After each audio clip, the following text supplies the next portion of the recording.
Tonight on your DC News Now at 9, a man is dead after he tried to ram his car through a barricade near the U.S. Capitol. Our Dave Laval will join us live in a few moments with what we know so far. Also, another weekend full of shootings here in the DMV. We're going to take a look across the area to share the latest that we know and what police say you can do to help. Plus, we're figuring out the next step. We're taking a look at the migrants, the struggle of migrants bust to D.C. from the southern states. And I hope you had your umbrella handy late this afternoon going into the evening hours as we have some showers, some rain showers across the region. We'll go a little radar tour coming up for you in just a few minutes, plus an out-the-door look at your forecast for Monday morning. Thank you once again for joining us on DC News Now at 9. I'm Max Marcillo. We're learning more tonight about a terrifying incident early this morning. It happened near the U.S. Capitol.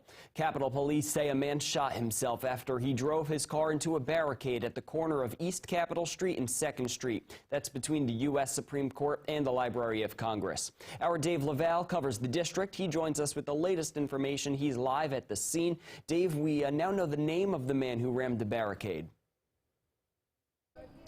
Max, everything happened here shortly after 4 o'clock this morning at this barricade right behind me. Capitol Police have identified the man as 29-year-old Richard York III of Delaware. What police and Metro Police still want to know is what prompted this incident. Charred concrete remains from where Capitol Police said Richard York rammed his car into a barricade.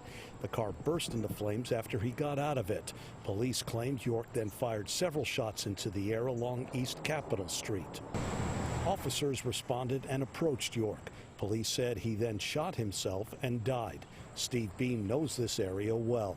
It's terrible. It's a shame this kind of stuff is still happening. It's where I usually walk the dog, so I'm glad I wasn't out this morning. Chelsea Sibilic also lives near the scene.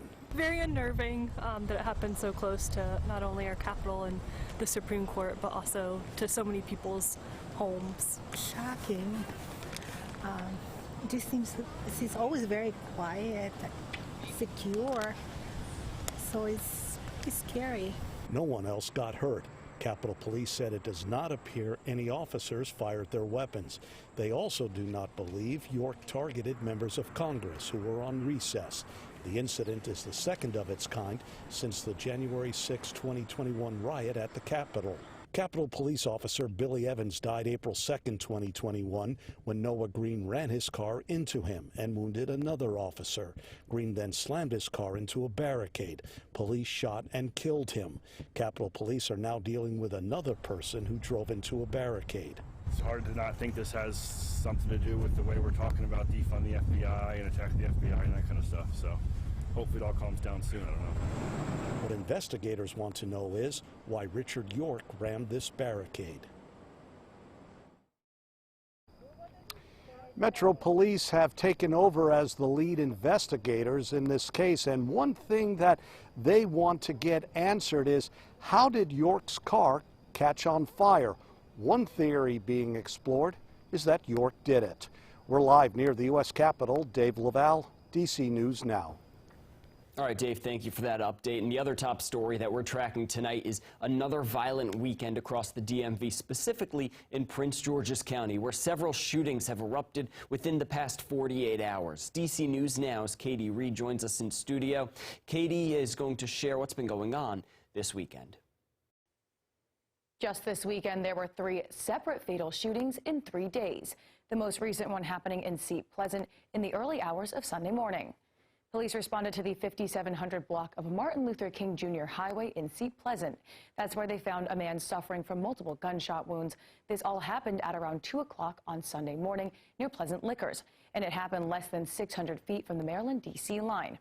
Our contributor Larry Calhoun at D.C. Real Time News spoke to police at the scene. They found one individual suffering from multiple gunshot wound injuries. That individual has been transported, described as life-threatening critical injuries. They will remain on scene investigating the circumstances what led up to this shooting. Now, that man was later pronounced dead at a nearby hospital, but this shooting wasn't the only one that happened this weekend in Prince George's County. On Friday night, shortly before 9 o'clock, a young man was killed after being shot multiple times in the 6300 block of Seat Pleasant Drive in Capitol Heights.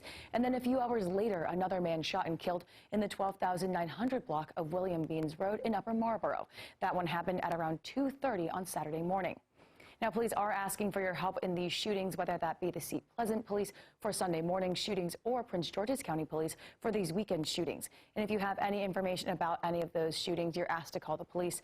Those numbers and the anonymous way to send information is on our website, dcnewsnow.com. For now in studio, Katie Ree, DC News Now. All right, Katie, thank you. Another story we're tracking, an update to a story we first brought you a couple days ago. Author Salman Rushdie, well, he is on the road to recovery, according to his agent, just days after he was attacked on stage with a knife. Rushdie is now off the ventilator, and a fellow author is saying he is talking and joking. Rushdie was attacked by 24-year-old Hadi Matar, who has pleaded not guilty to attempted murder and assault charges. Matar is being held without bail. And the hearing for D.C. rapper Noah Settles, also known as No Savage, that'll begin tomorrow afternoon in Fairfax County. Settles turned himself into police back in June for pulling out a gun and shooting it at the Tysons Corner Center.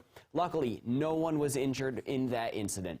Settles is charged with several counts of malicious shooting, 1 count of attempted malicious wounding, and 1 count of display of intending to use a weapon in the act of a felony. That hearing, again, Fairfax County, begins tomorrow at 2 in the afternoon.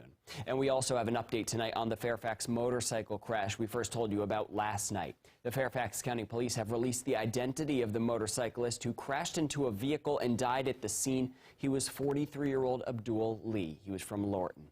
Police have also released that the driver of the vehicle Lee struck was unharmed. That vehicle, a 2010 Jeep Grand Cherokee.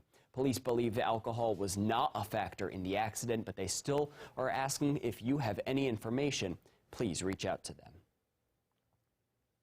And now shifting to national news. The political drama is continuing tonight after the FBI's unprecedented search of a former president's home. Rashad Hudson reports on what the FBI found when they went inside former President Trump's Mar-a-Lago home and why lawmakers now from both sides of the aisle, they're demanding answers. Newly released court documents show the FBI removed 11 sets of classified records from former President Trump's Mar-a-Lago estate. Trump says he did nothing wrong. Here in Washington, House Republicans say they want answers about the FBI's investigation. The FBI raid of President Trump is a complete abuse and overreach of its authority. New York Congresswoman Elise Stefanik claims the DOJ is using the FBI as a political weapon. President Donald Trump is Joe Biden's most likeliest political opponent in 2024. Former President Trump says he's being treated unfairly, and many Republicans are following his lead. The scales of justice should be balanced, and the eyes of justice should be blind. This is a big, big deal. We don't know the contents of these documents. We believe by 2 reputable news outlets that we have some kind of nuclear information in there. Missouri Congressman Emanuel Cleaver and House Speaker Nancy Pelosi say this information doesn't belong to the former president. There are laws against the improper handling of this material.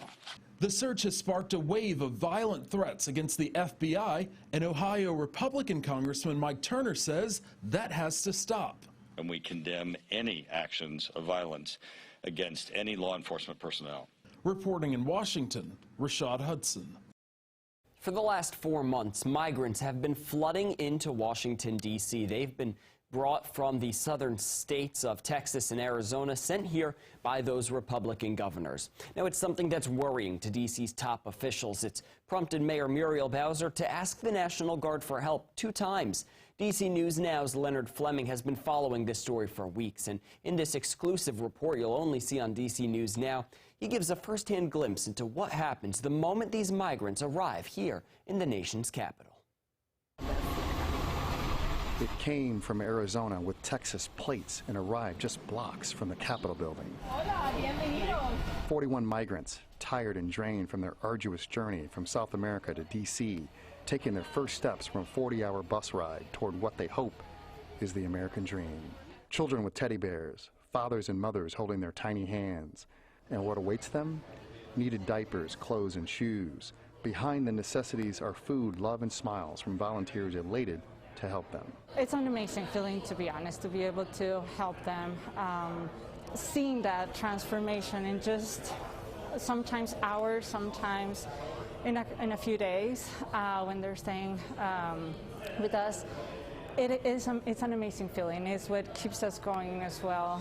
One migrant, 50 years old, from Colombia is now headed to New Jersey. Leaving behind family members for a better future was, in his words, an extremely difficult decision. First, the hard part is the money. The capacity to have enough money for a trip is hard to get. I worked hard for a long time to save a ticket to Mexico. His journey from Colombia to the Mexican border was 4 days, but there's trauma from the experience he needs to recover from.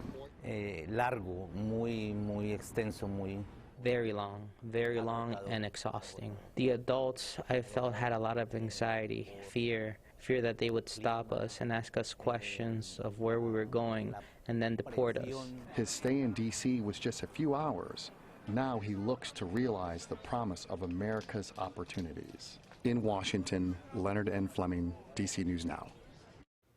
Thank you, Leonard. Well, it is no secret at this point in 2022, violence has become a major issue here around the DMV. Now, one community is coming up with a new way to try to get it all under control. DC News Now's Yamari Sase covers Prince George's County for us. She has more on the public safety rally that was held to promote peace.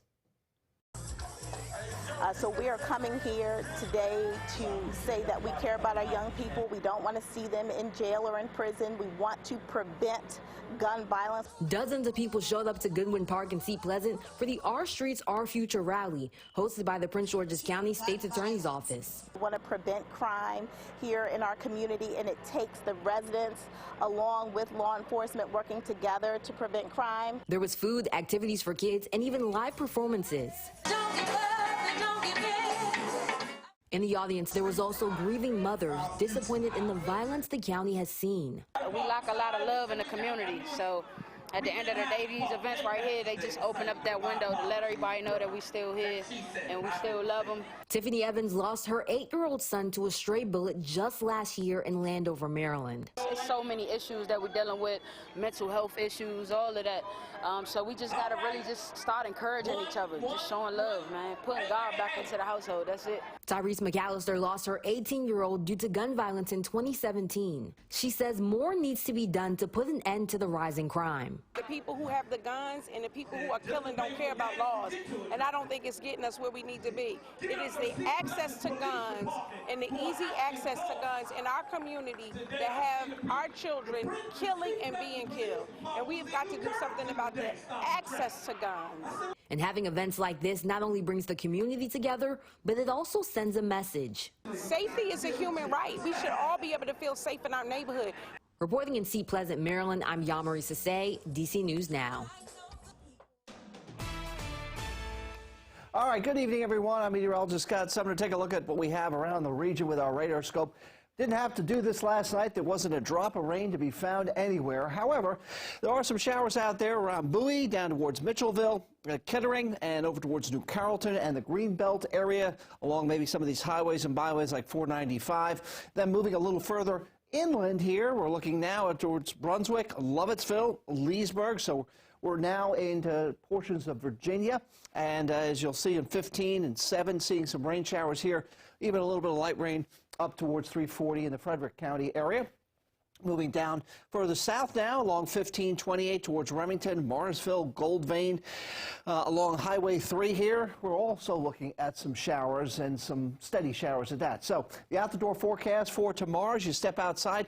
In the morning, there will be pockets of rain across the region, at least overcast skies and scattered rains. Temperatures will be in the upper 50s in the mountains and getting into the upper 60s right around the Beltway. Winds should be fairly light and or calm. And besides tomorrow, well, we still have a slight chance of seeing some showers early on Tuesday before a couple of dry days. And then after that, we don't see rain into the weekend. We'll bring it all around full circle with my 7-day forecast.